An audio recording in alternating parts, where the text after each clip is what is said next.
So now the session is open for general discussion. Questions for any of the speakers?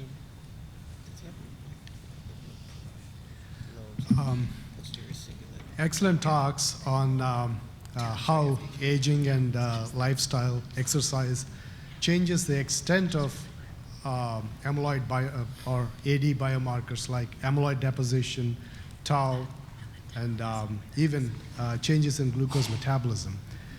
But if we are looking at the earliest changes when treatments are believed to be effective, then rate of changes in the pathophysiology that's causing those changes in the biomarkers could also be important. For example, in addition to looking at the extent of amyloid deposition, changes in amyloid clearance from like say 60 years of age until the onset of mild cognitive impairment. Likewise, changes in glucose trafficking, changes in glucose metabolism, changes in intracellular trafficking and tau pathology. So have they been a major part of the investigations, particularly when we are looking at effects of exercise on various biomarkers that could eventually lead to AD?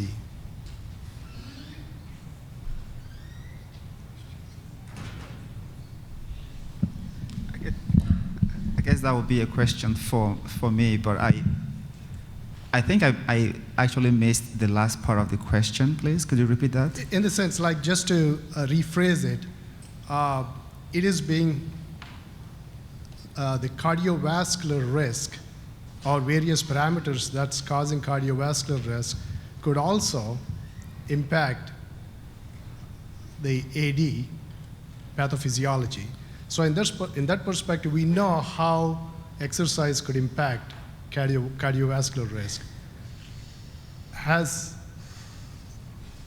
that been investigated in terms of cognitive decline or cerebrovascular response, things of that nature, versus exercise?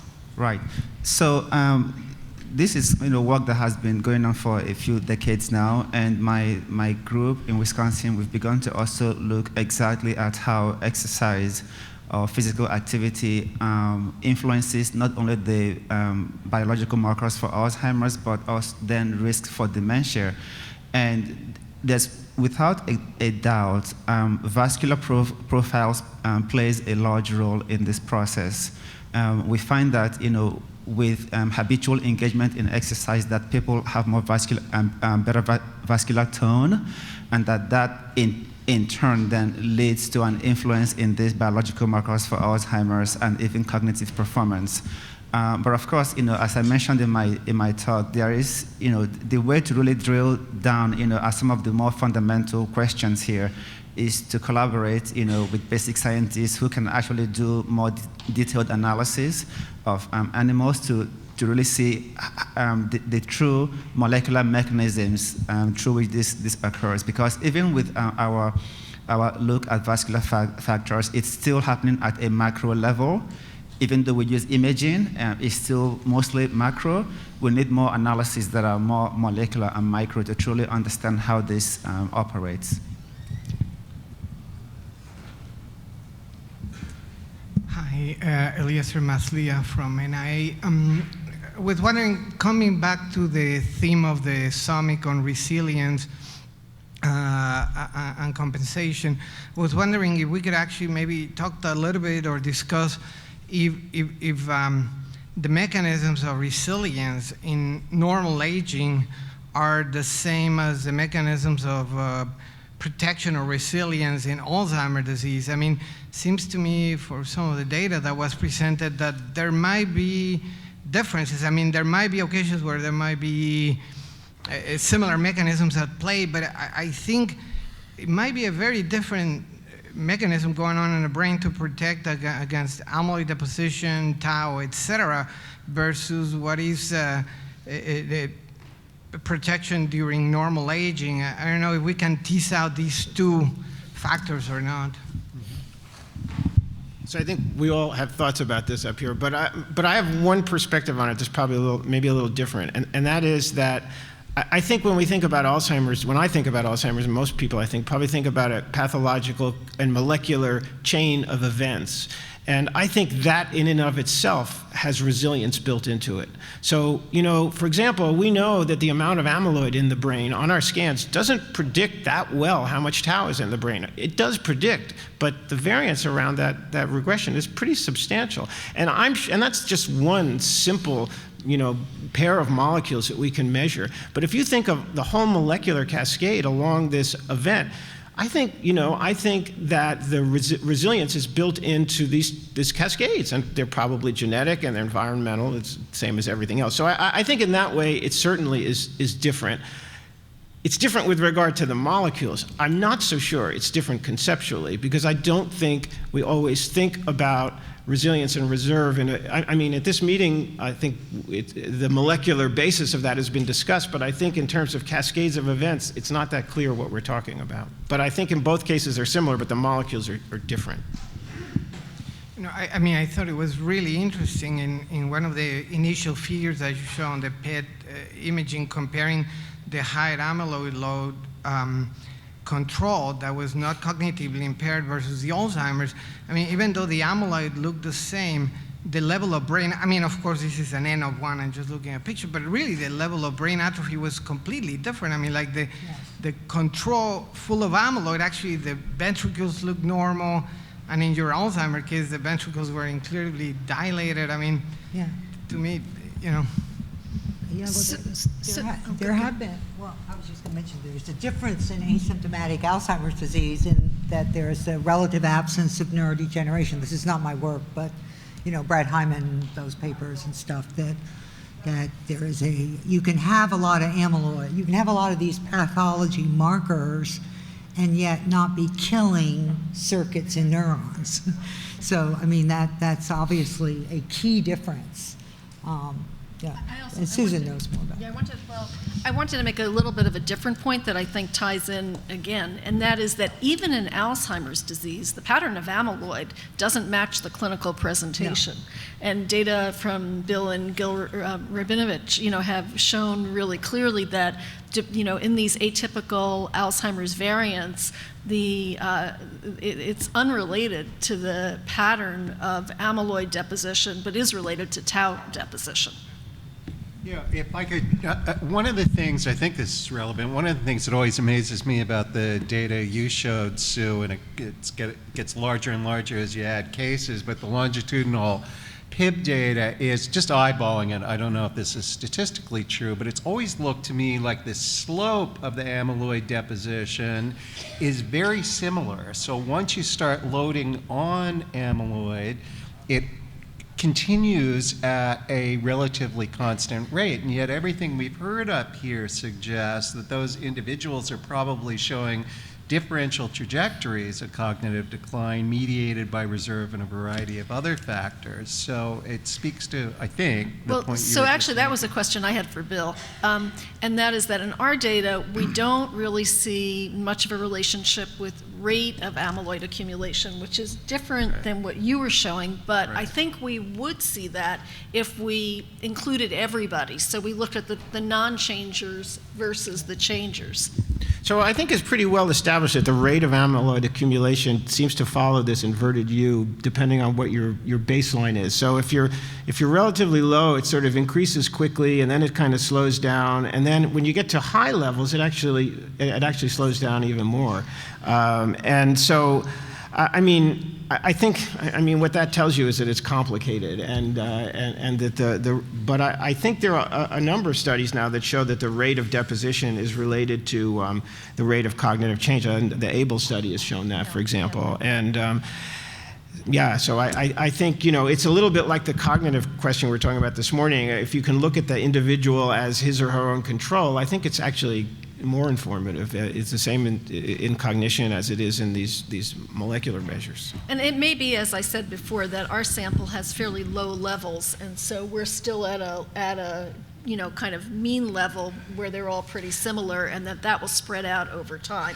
Yeah, I mean, I'm worried about misremembering the precise numbers, but in the ADNI data, amongst the individuals who are below threshold, there's a substantial proportion that are clearly increasing. It's like 30 to 40%. Right, but that depends on how we define the threshold. Yeah. So like our thresholds are based on Gaussian clusters, regardless of what kind of clinically people think of as PIB positive versus negative. And so we don't have a lot of accumulators in the low group because it's kind of been defined so that they're very low. Eventual fan from the National Institute on Aging Intramural Program. It is convinced and well established that ABN and tau contribute to the AD.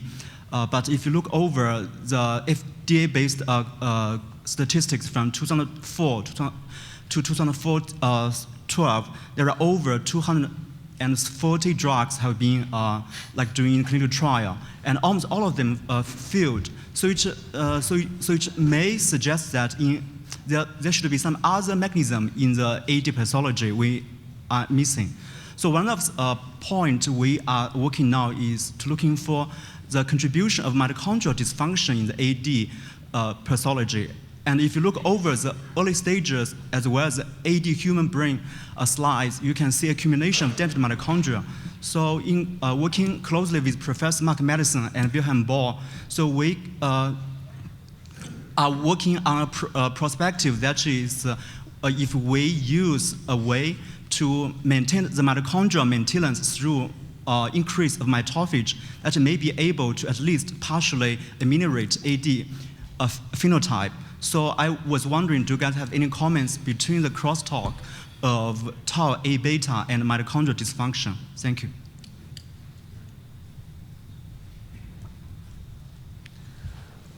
Well, I mean, I guess I would say two things. One is, I mean, I think there's an interesting and sort of tantalizing relationship between A beta and metabolism. And the papers that pop out in my mind are the ones from actually Mark Rakel's group. And maybe you should answer this question.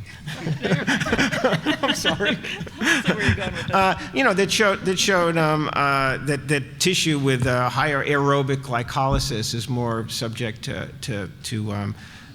amyloid deposition. And there's also very interesting data from a number of labs showing that highly connected neural, it's not just a default mode network, it's highly connected, highly energy dependent, high metabolic regions in the brain are also areas where amyloid is deposited. So, I mean, and I'm sure I'm not remembering other things. So there's a tantalizing and long connection between energetics and amyloid. And I guess my only comment is we don't know what causes Alzheimer's disease. So, I mean, we need as many targets as we can have. Hi, this is kind of the most sort of basic level question, and I mainly just want to make sure I'm really not missing something fundamental. And so a lot of the language used to describe these findings have been, like exercise, for instance, or early life neuroticism causes or confers risk for developing pathology. Is there good data, or maybe what is the best data across the various areas we've heard about to show that these are not just correlated factors, i.e., your brain starts to fall apart, you start getting amyloid, therefore you don't want to move around or exercise so much, your brain falls apart, therefore you start becoming a bit more neurotic, perhaps these networks start to fall apart and so therefore they start to accumulate more amyloid beta. What's kind of the best evidence that this is a risk? Because when I hear risk, it means something I really want to avoid and not do, to change and have a causal impact on something. So, thanks. Yeah, that's an excellent question, and I think a pointed one too. I think that the data from Sue's group, have shown that these measurements are taken even when individuals are in their 20s. And at that point, one would speculate that there hasn't, at that point, begun to accumulate much brain pathologies. And so if measurements taken at age 20 and above are showing effects, at age 75 and beyond, I think it's fair to speculate, that it's not an issue of reverse causation. With respect to exercise size, though, there is Great question. And I think that the best way that we have for testing this is through intervention studies. Because when you measure individuals at a cross section, even if it's at age 50 or 55 or whatever, you truly cannot rule out the possibility that at that point they've begun to accumulate some brain disease. But when you take individuals who are matched, both on age and level of inactivity, and then you randomize them, to two experimental conditions of high aerobic exercise and low, and then you measure what happens after 6 to 12 months of exercise. At that point, you truly can rest the question of reverse causation. Actually, I'll just clarify. We wish we had personality data at age 20 in the people that I presented, but those were based on the autopsy study. So it's really more in the 50s and 60s that the data is coming from. So we're not saying that it's causal, but there could be some correlative process that's going on, and we really don't know. But what is interesting is that it doesn't seem to be different the closer you get to disease. So those findings that we have 15 years before also are the same 2 years before. And it's not as though there are huge personality changes getting closer to disease for the Alzheimer's group. Carol, did you want to comment on this specific issue? Or? No, I wanted to ask Susan and Tammie something. So. Are we done? No, roll. Okay, so I'm really, you've got my attention here on this resilience part, all this amyloid in the brain, they're still doing fine and so forth. So do you have any hints in either of your populations about either the early onset or the APOE that is giving you hints about what we might look for, say in animal models even? Well, we know from the autopsy studies a couple of things. The asymptomatics tend to have higher education. They tend not to be E4 positive. They tend to be more likely carriers of an E2. But actually, I'm talking about the E4 carriers that escape. And Tammie's. That's you too, Sue, right? Yeah. But that's actually the next study. So we haven't done that yet. I mean, I guess getting to that and to the previous question as well, we have looked at exercise and some other modifiers, like we've looked at BDNF in the Diane cohort, and we see that those convey very modest delays in the onset of symptoms. They don't explain cases like the one I presented today, which I think it would be a really great opportunity to collaborate with animal studies. And just kind of to add to that, though, I think that what was very interesting about the data that Tammie showed is that even though that particular individual had high amounts of amyloid and tau in the brain, they actually did not have corresponding brain tissue loss. Yeah. And I think that is what the big question is, what's happening there? Yeah. I love the emphasis on these outliers or these exemplars who are asymptomatic, but despite the presence of pathology, is there you guys have like a qualitative, it's like very different, but qualitative kind of study of these exemplars that escape, that show that they're resilient? Do you guys have a qualitative kind of component? As a developmental psychologist, kind of interested in that, understanding those factors. I guess I don't actually understand the question fully. So you guys have like these people, you have identified these people who are resilient. So getting like further depth into this small sample of people who are resilient, do you guys have plans to getting to know more about their background, there's actually a lot of interest into developing a sub-study within this cohort to try to look in much more detail at what's going on in these cases. Absolutely. Just very preliminary work has been done so far, though. And in the Women's Health Initiative memory study cohort, I think there's somewhere between 350 to 400 escapees, and that's a project that we're just starting with Kate Hayden, but the WHI has collected a huge amount of information. There's stored biospecimens, so if people are interested, please talk to us, because we're only going to be looking at a small number of factors, and there's lots of opportunity for collaboration there. I should say the same thing for the Diane study as well, if people are interested in that data set. Just one more question. Sorry, I hate to put a chill on this great discussion. But. Sure. I have an interest in cognitive decline that's not associated with gradual senescence or frank Alzheimer's disease. I'm wondering if anyone on the panel would like to comment on acute onset cognitive decline, typically triggered by things that activate the immune system. We certainly know that delirium is a very common problem in the elderly after some sort of an inflammatory event, be it a surgery or an injury or an infection. We know that it is a bad prognostic indicator for eventual cognitive performance, even if the individuals do recover from the initial cognitive impairment. There's this very rapid onset of cognitive disruption in many forms. And I really would be very interested in knowing what any of you have to say about how this may intersect with some of the things you're looking at. I certainly know that we already know that if individuals already have cognitive problems, then an acute inflammatory event will make things much worse. But what I'm wondering is if any of you have any data that speaks to how these inflammatory events may contribute to the eventual pathologies that some of you are looking at farther out. Are any of you collecting data like that, or is it something that you've been thinking about? Well, we actually have a limited number of markers in the BLSA that we are looking at, mainly IL-6 and CRP, because we were doing individual assays rather than multiplex at the time.